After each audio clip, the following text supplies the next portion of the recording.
सौर धर्म निरूपण में सूर्य अवतार का कथन।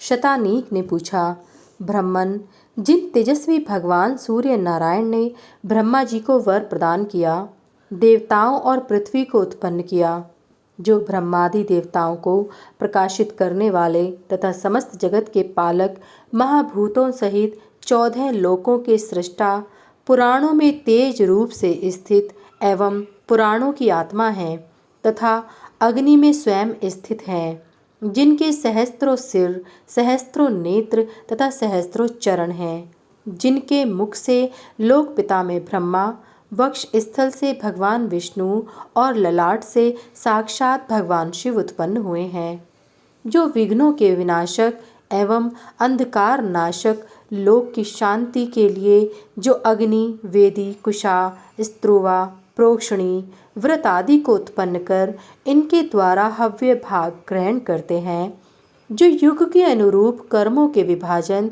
तथा क्षण, काल, काष्ठ, मुहूर्त, तिथि, मास, पक्ष, संवत्सर, ऋतु, काल योग, विविध प्रमाण और आयु के उत्पादक तथा विनाशक हैं एवं परम ज्योति और परम तेजस्वी हैं, जो अच्युत तथा परमात्मा के नाम से जाने जाते हैं, वे ही महर्षि कश्यप के यहाँ पुत्र के रूप में कैसे अवतरित हुए।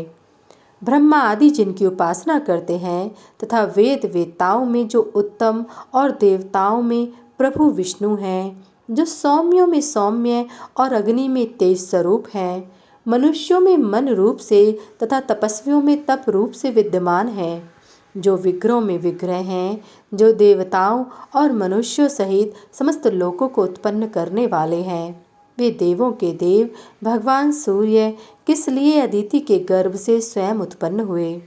ब्रह्मन, इस विषय में मुझे महान आश्चर्य हो रहा है। भगवान सूर्य की उत्पत्ति से आश्चर्यचकित होकर ही मैंने आपसे उनके आख्यान को पूछा है। महामुने, भगवान सूर्य के बल, वीर्य, पराक्रम, यश और उज्ज्वलित तेज का आप वर्णन करें।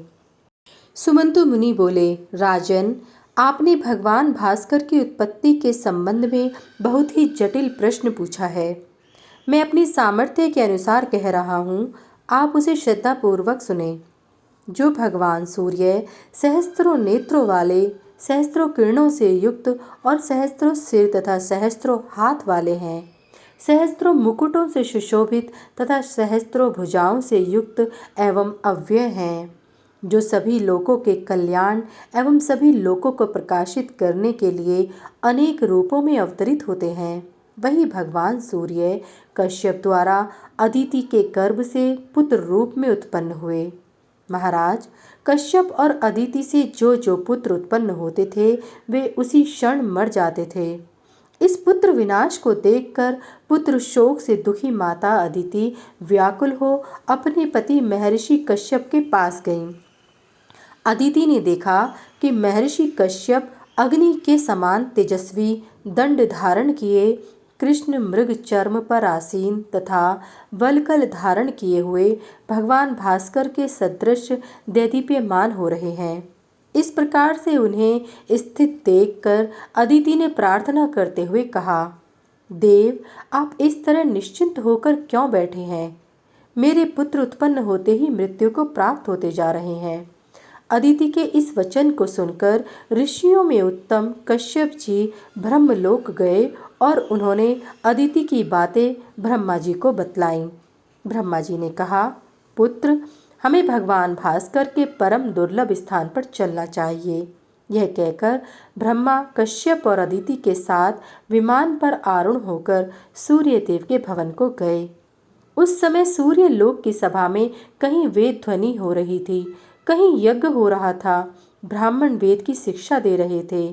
18 पुराणों के ज्ञाता, विद्या विशारद, मीमांसक, न्यायिक, वेदांतविद, लोकायतिक आदि सभी सूर्य की उपासना में लगे हुए थे। विद्वान ब्राह्मण जप तप हवन आदि में संलग्न थे। उस सभा में रश्मिमाली भगवान दिवाकर को महर्षि कश्यप आदि ने देखा। देवताओं के गुरु बृहस्पति, असुरों के गुरु शुक्राचार्य आदि भी वहीं पर भगवान सूर्य की उपासना कर रहे थे। दक्ष, प्रचेता, पुलह, मरीचि, भृगु, अत्रि, वशिष्ठ, गौतम, नारद, अंतरिक्ष, तेज, पृथ्वी, शब्द, स्पर्श, रूप, रस, गंध, प्रकृति, विकृति, अंग, उपांगों सहित चारों वेद और लव, ऋतु, संकल्प, प्रणव आदि बहुत से मूर्तिमान होकर भगवान भास्कर की स्तुति उपासना कर रहे थे। अर्थ, धर्म, काम, मोक्ष, द्वेष, हर्ष, मोह, मत्सर, मान, वैष्णव, माहेश्वर, सौर, मारुत, विश्वकर्मा तथा अश्विनी कुमार आदि सुंदर सुंदर वचनों से भगवान सूर्य का गुणगान कर रहे थे। ब्रह्मा जी ने भगवान भास्कर से निवेदन किया, भगवान, आप देव माता अदिति के गर्भ से उत्पन्न होकर लोक का कल्याण कीजिए।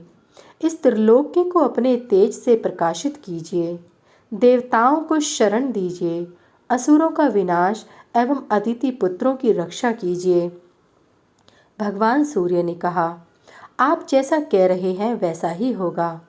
प्रसन्न होकर महर्षि कश्यप देवी अदिति के साथ अपने आश्रम में चले आए और ब्रह्मा जी भी अपने लोक को चले गए। सुमंतु मुनि बोले, महाराज, कालांतर में भगवान सूर्य अदिति के गर्भ से उत्पन्न हुए, जिससे तीनों लोकों में सुख छा गया और दैत्यों का विनाश हो गया। देवताओं की वृद्धि हुई तथा उनके प्रभाव से सभी लोकों में परम आनंद व्याप्त हो गया। इस प्रकार देव माता अदिति के गर्भ से भगवान सूर्य के जन्म ग्रहण करने पर आकाश में दुदुम्बियां बजने लगीं। गंधर्व गण गान करने लगे। द्वादशात्मक भगवान सूर्य की सभी देवगण, ऋषि, महर्षि तथा दक्ष प्रजापति आदि स्तुति करने लगे। उस समय एकादश रुद्र, अश्विनी कुमार, आठों वसु, महाबली, गरुण, विश्वदेव, साध्य, नागराज वासुकी तथा अन्य बहुत से नाग और राक्षस भी हाथ जोड़े खड़े थे। पितामह ब्रह्मा भी स्वयं पृथ्वी पर आए और सभी देवता एवं ऋषि महर्षियों से बोले, देव ऋषिगण, जिस प्रकार बालक रूप में उत्पन्न होकर ये सभी को देख रहे हैं, उसी प्रकार ये लोकेश्वर श्रीमान और विवस्वान रूप में विख्यात होंगे।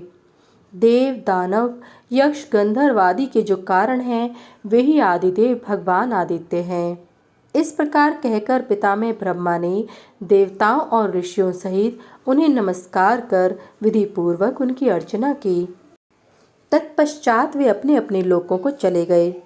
वेदों द्वारा गेय तथा इंद्र आदि 12 नामों से युक्त भगवान सूर्य को पुत्र रूप में प्राप्त कर महर्षि कश्यप अदिति के साथ परम संतुष्ट हो गए एवं सारा विश्व हर्ष से व्याप्त हो गया तथा सभी राक्षस भयभीत हो गए। भगवान सूर्य बोले, महर्षि, आपके पुत्र नष्ट हो जाते थे, इसलिए गर्भ की सिद्धि के लिए मैं आपके यहाँ पुत्र रूप में उत्पन्न हुआ हूँ। सुमंतु मुनि बोले, राजन, इस प्रकार भगवान भास्कर की आराधना करके ब्रह्मा जी ने सृष्टि करने का वर प्राप्त किया और कश्यप मुनि ने भी भगवान भास्कर को प्रसन्न कर उन्हें पुत्र रूप में प्राप्त कर लिया।